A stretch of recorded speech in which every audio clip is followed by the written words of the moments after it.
안녕하세요. 이번 시간에는 갑목을 좀 원문에 나와 있는 구조를 통해서 갑목을 이해해 보려고 하는데요. 지금 칠판에 이제 써져 있는 구절들은 적천수라고 하는 책의 천간론, 거기 첫 번째가 이제 갑목이잖아요. 적천론, 천간편, 갑목 구절들을 좀 옮겨 적은 것입니다. 몇 자 안 돼요. 제가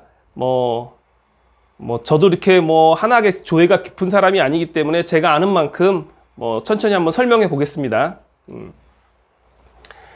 갑목 참천, 탈태 요화, 춘불 용금, 추불 용토, 화치승용, 수탕 기호, 지윤 천화, 식립 천고. 이제 이 구절이 지금 4글자씩 8개니까 48, 32, 32글자인 것 같죠? 예. 이제 해석 천천히 해보겠습니다. 갑목 참천이라는 거는요, 갑목은 이 참자가 그 참가하다 할 때 참자거든요. 예, 갑목이 하늘에 참가하고 있다. 이 말은 의역하면 갑목은 하늘에 이르렀다. 갑목은 하늘까지 이르른다. 이렇게 해석할 수 있겠죠. 그래서 갑목은 하늘까지 이르른다. 이 부분은 우리가 여지껏 공부했던 것처럼 갑목이 상승지기로서 가지고 있는 속성을 드러내고 있는 구절이라고 생각하시면 될 것 같아요. 탈태 요화라는 구절이 있는데요. 이제 비로소 다른 오행과의 관계가 여기 나오기 시작하는데요. 화가 나오죠. 이제 탈태라고 하는 거는 태는 이제 어머니의 몸을 뜻하죠. 어머니의 몸에서 나오려고 하면 화가 필요하다. 이런 뜻이죠.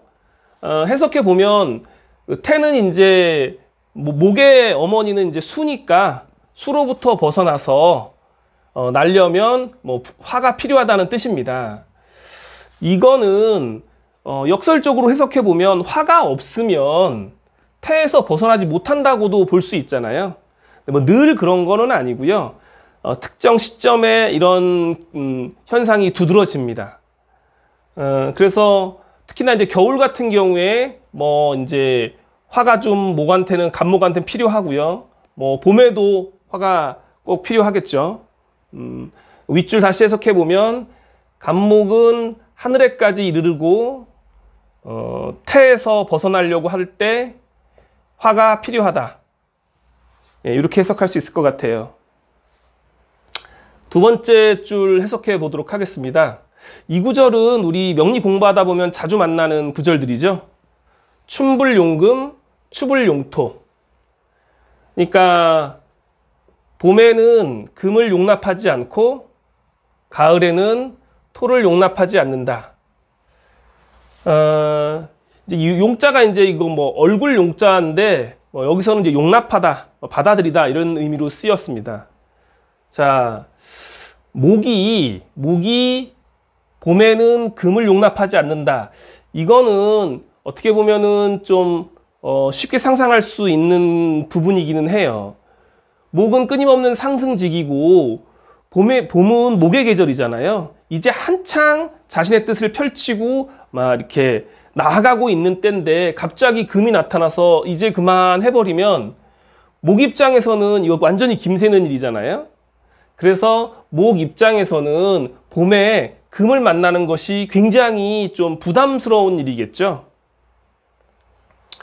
다음 구절. 가을에 목은 토를 용납하지 않는다. 이 부분은 조금 생각이 좀 필요한 것 같아요. 원래 가을의 목은 강한 금을 만나서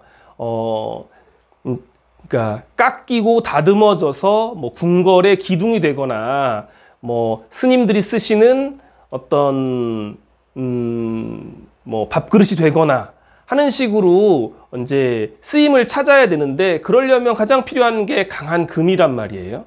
그런데 가을이야말로 이런 금이 제대로 역할을 해야 될 때잖아요. 그런데 이럴 때 토가 있으면 어떤 현상이 벌어지느냐. 첫 번째는요, 가을의 토는 화의 빛을 가립니다. 화의 빛을 가리면 금은 화를 통해서 성숙해야 하는데 토가 화의 빛을 가리면 그만큼 강한 금으로 거듭나기 어렵겠죠. 두 번째, 토는 금을 묻어버리죠. 이런 현상을 매금이라고 하잖아요. 그래서 목 입장에서는 자신에게 꼭 필요한 금이 제대로 성장하지도 못하고 또 그 빛마저 가려버리는 것이니까 토가 굉장히 두려운 존재가 될 겁니다. 지금 말씀드린 부분은 일종의 어떤 궁통보감의 해석을 좀 차용한 것이고요. 다른 방식으로도 볼 수 있겠죠. 가령 이제 간목이 신월이면은 칠살격인데 토가 있으면 재생살을 하게 되잖아요. 이제 그런 의미에서 이미 금의 계절인데 구태여 금을 더 강하게 해서 그 목에게 득될 것은 없다. 뭐 이런 식으로 해석할 수도 있겠습니다. 자, 이제 세 번째 줄을 한번 해석해 볼까요? 화치승용 수탕기호. 이 치자가 뭐 활활 불사르다 할 때 치자거든요. 그러니까 화가 활활 불살라지면, 그러니까 화기가 너무나 치열해지면 용을 탄다. 뭐 탈승자니까요. 여기서 말하는 용은 인묘진의 진을 뜻하겠죠. 진월의 그 진, 그러니까 용입니다. 그 진이라고 하는 글자는 수의 인묘지고 진 중에는 개수가 튼튼히 자리 잡고 있잖아요. 화가 이렇게 왕성해지고 지나칠 때에는 진이 갑에게는 큰 도움이 된다는 그런 구절로 읽으시면 될 것 같습니다. 다음 구절 읽어볼게요. 수탕기호.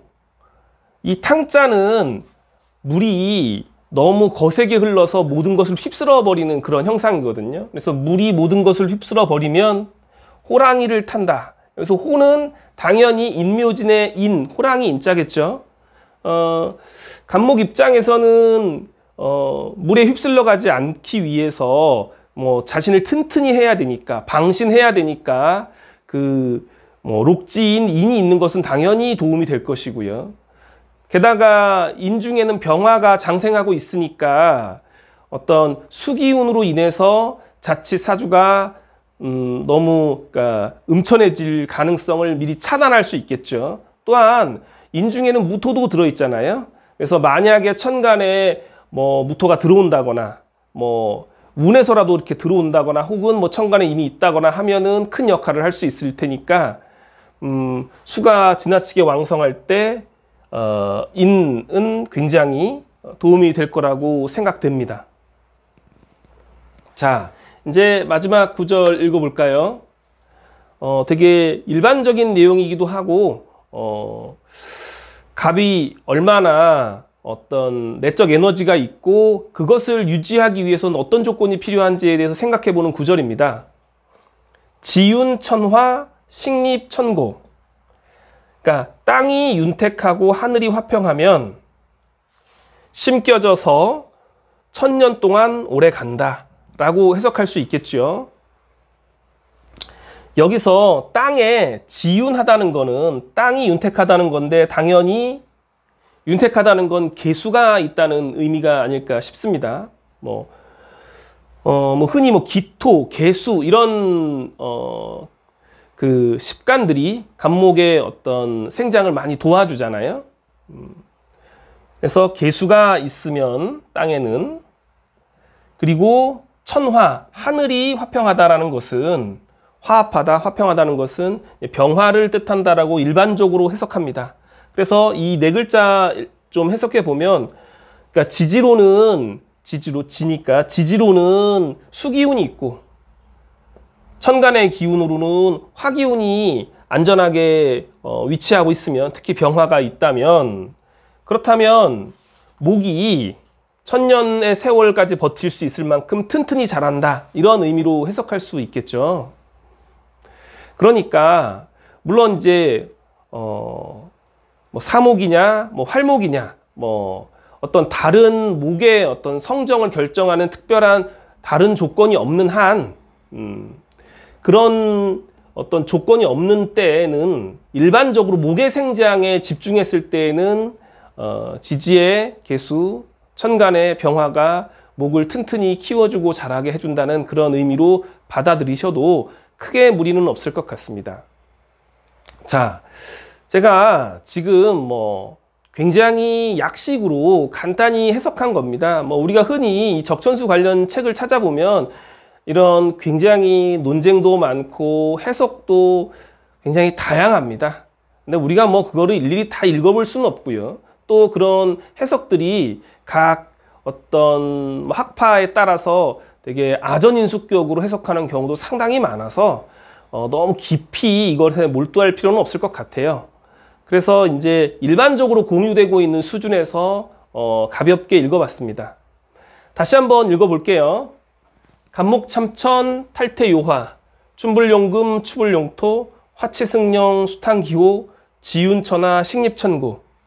명리 공부하는 사람이라면 어디 가서 이런 얘기 많이 듣습니다. 저처럼 매일 손님을 받는 그런 이제 사주 상담가들도요, 현장에 있다 보면 사주 공부하신 분들 많이 오시거든요. 그런 분들이 이런 말 쓰세요. 공부하시고 계셔야 됩니다. 아셔야 됩니다. 그래야지 어떤 본인이 부족하지 않은 사람이라는 것을 입증할 수 있습니다. 하여튼 조금이라도 여러분께 간목을 이해하는 데 도움이 됐으면 좋겠어서 좀 마련해 본 시간이었습니다. 감사합니다.